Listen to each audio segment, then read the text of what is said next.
ஆடி முதல் செவ்வாய்க்கிழமைய நம்ம தவற விட்டுடக்கூடாது. இந்த வருடம் இந்த நாள் மிக சக்தி வாய்ந்த ஒரு நாளாக இருக்கு.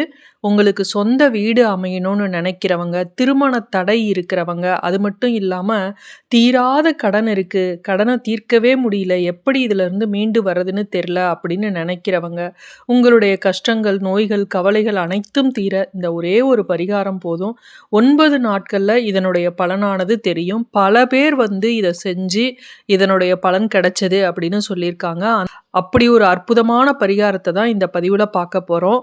ரொம்ப ரொம்ப முக்கியமான ஒரு பதிவு. எல்லாருமே நம்ம இத தெரிஞ்சுக்கணும். ஆடி மாதத்துல முதல் செவ்வாய்க்கிழமையில சக்தி அம்பிகையும் அவளோட மைந்தன் முருகப்பெருமானையும் நம்ம மனதார வழிபட்டோம் அப்படின்னா நமக்கு அருளும் பொருளும் ஒரு சேர கிடைக்கும். செவ்வாய்க்கிழமை அப்படிங்கிறதே ஆகாத நாள் அப்படின்னு சில பேர்லாம் சொல்லுவாங்க. அப்படிலாம் கிடையாது. செவ்வாய்க்கிழமையில புது புடவை எடுத்து கட்டக்கூடாது, புது காரியத்தில் ஈடுபடக்கூடாது அப்படிம்பாங்க. ஆனால் அப்படிலாம் எதுவுமே கிடையாது. செவ்வாய் பகவானுக்குரிய நாள் செவ்வாய்க்கிழமை. செவ்வாய்க்கிழமை அப்படின்னாவே நம்ம மங்களவாரம் அப்படின்னு சொல்லுவோம் இல்லையா? செவ்வாய் பகவான அங்காரகன், மங்களகாரகன் அப்படின்னு தான் சொல்லுவாங்க. ஜூலை 21 ஆடி முதல் செவ்வாய்க்கிழமை வந்திருக்கு. செவ்வாய்க்கிழமை அப்படின்னாவே அதற்குரிய தெய்வம் எது அப்படின்னா செவ்வாய் பகவான். இந்த செவ்வாய் பகவானுக்கு அதிதேவதையாக இருக்கக்கூடியது நம்மளுடைய முருகப்பெருமான். அதனால இந்த நாள்ல முருகப்பெருமானை நினைச்சு இந்த ஒரே ஒரு பரிகாரத்தை செய்யுங்க. இந்த வருடம் வந்திருக்கக்கூடிய இந்த ஆடி முதல் செவ்வாய்க்கிழமை ரொம்ப விசேஷம். ஏன்னா இதனுடன் அஷ்டமி, வளர்பிறை அஷ்டமியும் சேர்ந்து வந்திருக்கு. அதனால ரொம்ப ரொம்ப சக்தி வாய்ந்தது, சிறப்பு வாய்ந்தது. அதனால உங்களுக்கு வாழ்க்கையில தீராத பிரச்சனைகள் இருக்கு, அதெல்லாம் தீரணும் அப்படின்னா இந்த அஷ்டமியும் செவ்வாய்க்கிழமையும் சேர்ந்து வரக்கூடிய இந்த நாள்ல இந்த பரிகாரத்தை செய்யுங்க. நிறைய பரிகாரம் செஞ்சுட்டேன், எங்களுடைய கஷ்டமே தீரல அப்படின்னு நினைக்கிறவங்களும், நம்மளுடைய கர்ம வினைகள் காரணமாக கஷ்டங்கள் தொடருது அப்படின்னாலும் இந்த ஒரு பரிகாரத்தை நம்பிக்கையோட இந்த நாள்ல செஞ்சு பாருங்க. உங்களுக்கு இருக்கக்கூடிய தீராத கஷ்டம் தீரும். கடன் பிரச்சனையை தீர்ப்பதற்கு இது ஒரு அற்புதமான நாள். அதனால இந்த நாளை தவற விட்டுடாதீங்க. எந்த பரிகாரத்தையும் நம்பிக்கையோட செய்யணும். அப்பதான் அதற்கு பலன் கிடைக்கும். ஆடி மாதத்துல எல்லா நாளும் இறை வழிபாட்டுக்குரியது அப்படின்னாலும் கிழமைப்படி பார்த்தீங்கன்னா ஆடி செவ்வாய், ஆடி ஞாயிறு, ஆடி வெள்ளி இது 3மே தனி சிறப்புடையது. அத்தகைய சிறப்பு வாய்ந்த ஆடி செவ்வாயில முதல் செவ்வாயாக இந்த செவ்வாய் இருக்கு.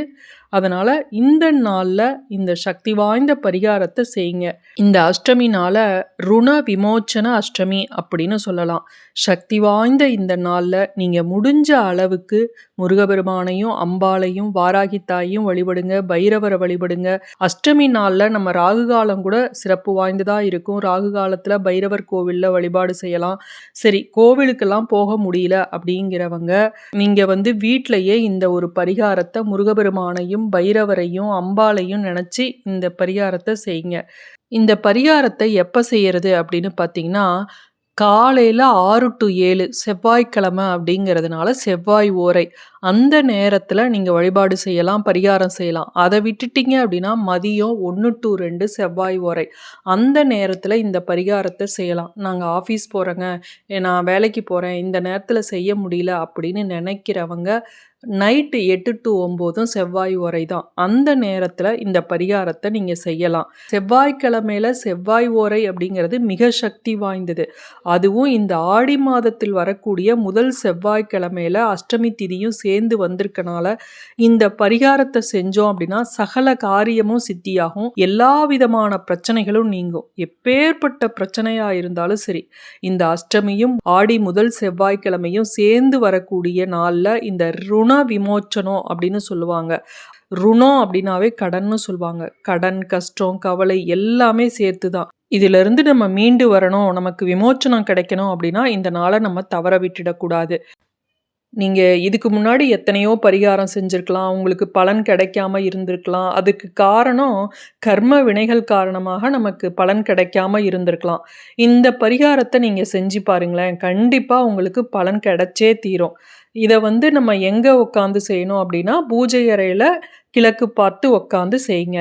நீங்க பூஜை அறையில உட்காந்து செய்ய முடியாது, நான் மாதவிடாய் தீட்டா இருக்கு அப்படின்னு நினைக்கிறவங்க, பீரியட்ஸ் டைம்ல இருக்கிறவங்க ஹால்ல உட்காந்து செய்யலாம். ஆடி முதல் செவ்வாய்க்கிழமை அஷ்டமியோடு சேர்ந்து வந்திருக்கக்கூடிய இந்த நாள் மறுபடியும் வராது. அதனால இத மிஸ் பண்ணக்கூடாது. சரி, இப்ப இந்த பரிகாரத்தை எப்படி செய்யறது? இதற்கு என்னென்ன பொருட்கள் தேவை? அப்படிங்கிறத பார்க்கலாம். நான் வந்து எந்த நேரத்துல செய்யணும்னு 3 டைம் உங்களுக்கு ஏற்கனவே சொல்லிட்டேன். அதுல எந்த டைம் உங்களுக்கு வசதியாக இருக்கோ அந்த நேரத்துல செய்யுங்க. தரையில ஒரு விரிப்பை போட்டு அமர்ந்துக்குங்க. கிழக்கு நோக்கி உட்காந்துக்குங்க. இதற்கு நமக்கு முதல்ல தேவைப்படுவது கல்லுப்பு. இதற்கு நான் ஏற்கனவே சொல்லியிருக்கேன். பல பதிவுகள்லையும் நீங்க கேட்டிருப்பீங்க. சமையலுக்கு பயன்படுத்தக்கூடிய கல்லுப்பு இருக்கு இல்லையா? நம்ம கைப்பட்டு எடுப்போமே, அந்த கல்லுப்பை பயன்படுத்தக்கூடாது. புது பாக்கெட்ல இருந்து கல்லுப்பு எடுங்க. இல்ல பூஜை அறையிலேயே ஒரு பாக்கெட் வச்சுக்குங்க. அதிலிருந்து இந்த மாதிரி பரிகாரத்துக்கு மட்டும்தான் அப்படின்னா அதை பயன்படுத்துங்க. இப்போ அந்த கல்லுப்பு ஒரு கைப்பிடி இருந்தா கூட போதும். ஒரு கைப்பிடி வேணும்னு கூட இல்ல. ஒரு அகல் விளக்கு எடுத்துக்குங்க. அந்த அகல் விளக்கு நிறைய அந்த கல்லுப்பு இருந்தா போதும். அந்த கல்லுப்பை அதில் வச்சிடுங்க. இந்த கல்லுப்பை வச்சுட்டு அதில் 9 மிளகு, 9 எண்ணிக்கையில் எதற்கு மிளகு எடுத்துக்கிறோம் அப்படின்னா, செவ்வாய் பகவானுக்கு உரியது 9 அப்படிங்கிற எண். அதனால செவ்வாய் பகவானுக்காக இந்த வேண்டுதலை செய்யும் போது நம்ம 9 எண்ணிக்கையில் மிளகை எடுத்துக்கிறோம். இந்த 9 மிளகையும் நீங்க என்ன சொல்லி வைக்கணும் அப்படின்னா, உங்களுடைய வேண்டுதல், உங்களுக்கு என்ன பிரச்சனை இருக்கோ அந்த பிரச்சனை தீரணும் அப்படின்னு சொல்லி வேண்டிக்கிட்டு அந்த மிளகை அந்த உப்பு மேல வைங்க. 9 மிளகு வைக்கும் போதும் உங்களுடைய பிரச்சனையை சொல்லி சொல்லி வேண்டிக் கொண்டு அந்த மிளகை அதில் வைக்கணும். வச்சுட்டு அந்த அகல் விளக்கு இருக்கு இல்லையா, அந்த அகல் விளக்கை அப்படியே கையில் எடுத்து வச்சுக்குங்க. வச்சுக்கிட்டு உங்களுடைய வேண்டுதலை சொல்லி முருகபெருமானோட மந்திரம், அம்பாலோட மந்திரம் உங்களுக்கு என்ன தெரியுதோ அதை சொல்லி, உங்களுக்கு ஒரு மந்திரமும் தெரியாது அப்படின்னா ஓம் சரவண பவ அப்படிங்கிறத 6 முறை சொல்லுங்க. சொல்லிட்டு இதை வந்து நீங்கள் கையில் வச்சுருக்கக்கூடிய அந்த அகல் விளக்க அப்படியே பூஜை அறையில் வச்சிடுங்க. வச்சுட்டு நீங்கள் இரவு படுக்கிறப்ப அதை வந்து ஒரு பாலித்தீன் கவர் இருக்கு இல்லையா, ஜிப்லாக் கவர் இருக்குது அப்படின்னா அதில் போட்டுக்குங்க. போட்டுட்டு இதை வந்து நீங்கள் படுக்கக்கூடிய தலையணைக்கு அடியில் இந்த ஜிப்லாக் கவரை வச்சுருங்க. அந்த உரைக்குள்ளே வச்சா கூட போதும். வச்சுட்டு அதை வந்து அப்படியே விட்டுடுங்க. 9 நாளைக்கு அப்படியே இருக்கணும். மாதவிடாய் தீட்டா இருக்கிறவங்க நீங்கள் ஹாலில் உட்காந்து செய்கிறீங்க அப்படின்னா, இந்த உப்பும் மிளகும் ஒரு கண்ணாடி பவுலில் போட்டு நீங்கள் அதில் வச்சு அதை வந்து ஜிப்லாக் கவரில் போட்டு நேரடியாக நீங்கள் படுக்கக்கூடிய அந்த தலையணைக்கு அடியில் அந்த உரைக்குள்ளே இதை வச்சிடுங்க. பூஜை அறையில் வைக்க முடியலனாலும் பரவாயில்ல, இதை அப்படியே வைங்க. 9 நாள் கழித்து நீங்கள் அதை வந்து ஓடும் நீர்நிலைகளில் உங்களுடைய வேண்டுதல் நிறைவேறணும் அப்படின்னு சொல்லிக்கிட்டே அதை விட்டுடுங்க. ஓடும் நீர்நிலையெல்லாம் இல்லை அப்படின்னா உங்கள் கையில் வச்சு வேண்டிக்கிட்டு நீங்கள் என்ன பண்ணணும், அதை அப்படியே சிங்கில் போட்டு தண்ணி ஊற்றி விட்டுடுங்க. இது மாதிரி செய்யும்போது நம்மளுடைய வேண்டுதலானது சீக்கிரம் நிறைவேறும்.